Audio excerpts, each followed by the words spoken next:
On to news and notes of the day. And there's not a whole lot of happiness in today's news and notes, so I'm just throwing it out there. You might want to go get yourself a beer.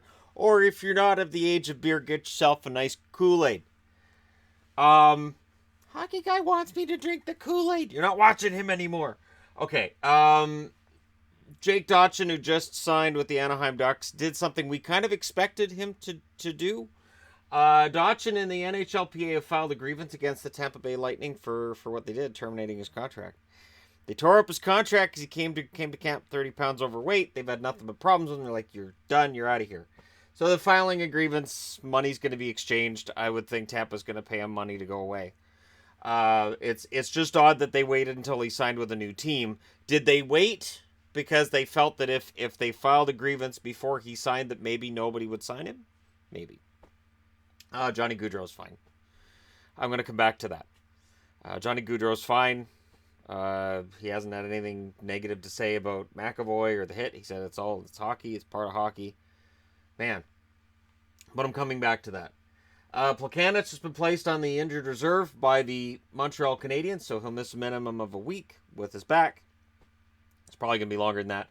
And Delorier is back. He's off the IR. So Delorier's back. Last I heard, he was wearing a full face shield at practice. I don't know if he's still wearing that, if that's come off, but either way, he's coming back. Vasalainen's been demoted to the American Hockey League by Winnipeg. Good call. If he's not going to get prime minutes, if he's not going to get to play enough, then yeah, send him down. Send him down to Winnipeg, or send him down from Winnipeg to the Manitoba Moose. He's better off. There's been a website created to fire Coach Stevens in LA, and this is something I'm going to come back to as well. So believe me, I'm not just shunting this aside. It's this weird thing I've noticed over about the last year, I think. Last night, the Arizona Coyotes, on the good news side of things, they finally scored a 5-on-5 goal. Yeah, they hadn't scored a single goal 5-on-5. They had 3 goals going into last night's game, and all of them were on the power play. So kudos to them for finally figuring out how to score 5-on-5. I honestly think the Arizona Coyotes are better than what we've seen out of them so far this year, and I think that maybe with this monkey off the back, maybe they can get better. Now,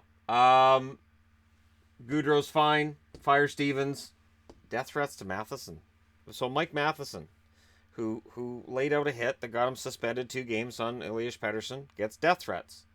Now, I didn't talk about it because I wanted to talk about it from another point of view, because people are just going to say, Canuck fans are just crazy. No. No. There are Canuck fans who take this way too seriously. There are hockey fans who take all of it way too seriously.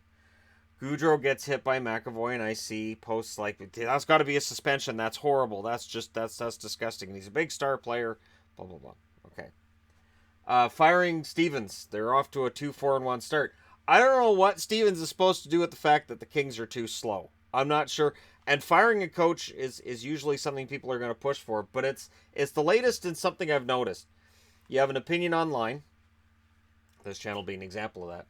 And you talk to 2 or 3 other people that agree with your opinion, and before you know it, you've got this whole mob mentality of we need to get this coach fired, this GM needs to be fired, this sports personality, whether it's a reporter, it's whoever. You'll see it with reporters online. This guy's a jerk. We got to get him fired from his job, and it's this weird pack mentality that started taking over with the internet, and it allows people to think that this is okay. This is all part of the job. And what's funny is that I read an article on the Matheson thing, which I find absolutely horrific. It was a reactionary play. Yes, he threw Pettersson to the ice. Peterson's how he wants it pronounced. Everybody else says Pettersson. We don't care how he wants it pronounced. He's wrong. I think we should do that to players more often. We don't care how you want your name pronounced. It's wrong. Look at this in this book here, and then smack him in the face with the book on name pronunciation. This is never okay.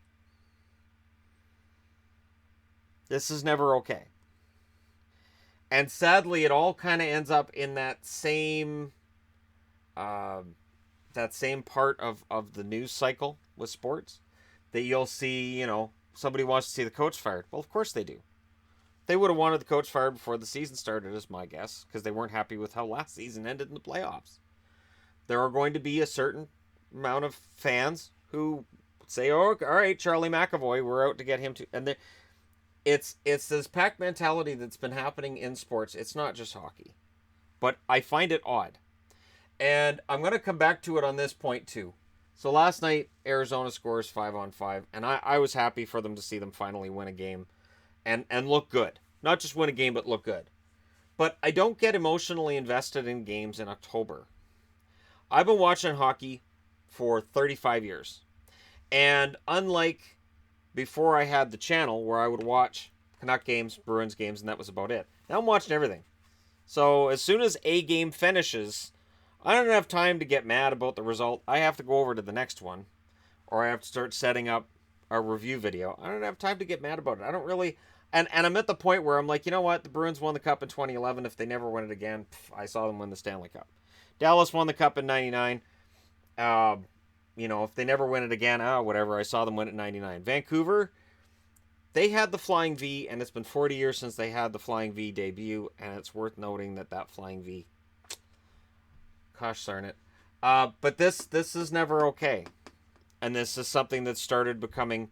I've noticed it more and more. There's an anger over hockey plays. And I'm going to put it this way. We always talk about what is and what isn't a hockey play. I do think that a dirty hit can be a hockey play if it's reactionary. So, a guy slashes me across the hands, referee misses it, I get choked. The guy's up against the boards and I go over and just cross-check him. And it looks awful. And I know I'm going to get suspended. I still look at that and go, that's a hockey play because it's a reaction to something that took place during the game. And it's not, is there premeditation there? On some level, yes. But is it violent premeditation? That's the thing, right? First degree, second degree, right? Let's say you're playing against me and you slash me across the hands. I come over, cross check, and I'm out of the game. It's 5 in a game.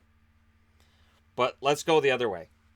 I have this kind of whole thing going on where I'm kind of like angry. So you slash me across the hands and I don't do anything about it. 3 weeks later, I play that same team. I know the number. 54 is the one that hit me. 54 is the one I got to run over. So start of the game, I'm looking for him. I'm waiting. And then I hit him with the same hit that I would have hit him with in the other situation where I'm just reacting. But in this case, I've waited 3 weeks to smoke him into the boards. And I've waited 3 weeks to hit him right in the numbers. And I hope his head goes through the glass. That's where I don't qualify it as a hockey play. Yes, a dirty hit can be a hockey play. And I don't understand why everybody gets so upset about it. That's not a hockey play. Because it all depends on what we qualify as hockey. There are a lot of people that look at some of these dirty plays and go, hey, that's hockey. And that's fine. And I can understand where they're coming from. And yet, whenever the comment gets made, the comment right after is something questioning whether or not their parents were married when they were born, questions about whether or not their parents might be cousins, whether or not their father was actually a dog, probably a golden retriever. Like, it just gets really ugly really fast, and it's something that I don't identify with because I don't get that upset over this stuff. I'm trying to think of the last time. Like, the last time I got upset 2 years ago, there was the hit by Kadri on Daniel Sedin that I didn't like. And up until 2 years ago, yeah, I would react and I'd get mad at certain plays. Cody Eakin behind the net on Henrik Lundqvist being another example. I find that I don't get mad like that now. It's probably part and parcel of watching every game. I'm overwhelmed with how much hockey I'm watching, and I see a play, and maybe because I'm watching all these other games too, I go, yeah, that's dirty. That's probably a suspension. And then I go on to something else. There's no emotional tie to it. And I think sometimes as fans, I think we get too drawn into this. And we can all just shrug our shoulders and go, whatever, it's just keyboard warriors, it doesn't matter. Until it does. Until it does. Until there's enough people saying something stupid like this because of some stupid play, and then something happens in real life. And it might not, I'm not talking about just something horrible either. I'm talking about Matheson getting off the team bus and getting attacked by a fan and getting injured and not being able to play for, say, 2 or 3 weeks. And I'm not going to get into what it could be or what, but this should never happen. This is fine. But what's weird is that you're not going to... A GM's not going to go online and go, holy crow, somebody wants my coach fired. Now what? They don't care. And the other one that makes me kind of giggle too is the Ottawa Senators fans and their Melnyk out. Oh, it's so wonderful. I get it. I get why they do that, but the odds of Melnyk actually being fired because of fans wanting Melnyk out, until... I mean, who fires him? He has to fire himself, right? I mean, the NHL would have to step in and say, look at these billboards. Mr. Bettman's not happy. Look at this billboard. It's very well designed and very well funded. Bettman says you're out. Jeremy Jacobs isn't going to be going into Ottawa and going, look at these billboards. Wow, I really care what fans think. Because I'm Jeremy Jacobs. He doesn't. Spoiler alert, he really doesn't. And I love this is where it's funny. I love the NHL. I love the National Hockey League. I love hockey. I admit its faults and its foibles. And I admit that of my hockey teams and my hockey players. My favorite hockey players, they all have their faults and their flaws. And part of what I try to do when I bring this to you guys every day is I try to be as reasoned and as unbiased as possible.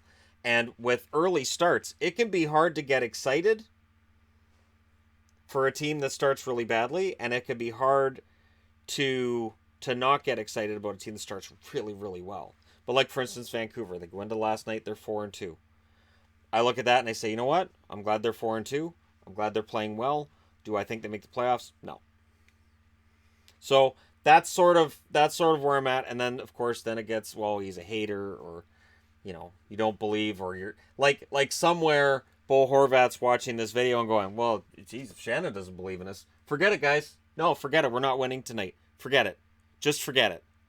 No, I say we all go out on the ice and we all sit there and pout. And then when the fans ask us why we're pouting, we say, that guy doesn't believe in us, because he's going to be at the Boston game on Saturday. And I'm going to point right at him and say, you don't believe in us, and that's why we're not playing tonight. It's silly. It really is. And again, and it's this weird era that we live in where opinion kind of becomes fact. For some, and it's you can glom on, and I try my best to weed through opinion and just say, hey, like for instance last night, Edmonton beats Boston. Good for Edmonton. What's not good for Edmonton is that they're still relying way too much on McDavid to get the win, but they got the win. And for Boston, they got some soul searching to do, because there are problems in that Boston locker room. And I said before the season, I had Boston finishing 4th in that division. I don't think Boston is as impressive as they looked down the stretch last year. But I'm not rushing to judge anything, and I'm not rushing to and that's why when I do my power rankings, I don't just have them based on what's happened so far this season. We're a couple of weeks out before it's just going to be based on what's happened this season. Because again, we're going to see fast starts from teams that are going to fall back. We're going to see some crappy starts from teams that are going to rise up. And I really think fans get way too worked up these days. And because of online being the way it is, and everybody's got all their own communities, it is way too easy now to find people who are going to basically be a sounding board that they're going to tell you the same thing you're saying. So, it becomes, people really think this way. It's not just in sports. It's happening a lot online, and it seems to be getting louder. And what happens is it drowns out. Often it'll drown out some rational thought with certain things, like this, the Matheson hit on Pettersson. As bad as that was, I'm going to say Pettersson and Peterson alternating. As bad as this was, you can't kill the guy for it. And you really, really honestly, when something like this gets sent, that's insane. That's insanity.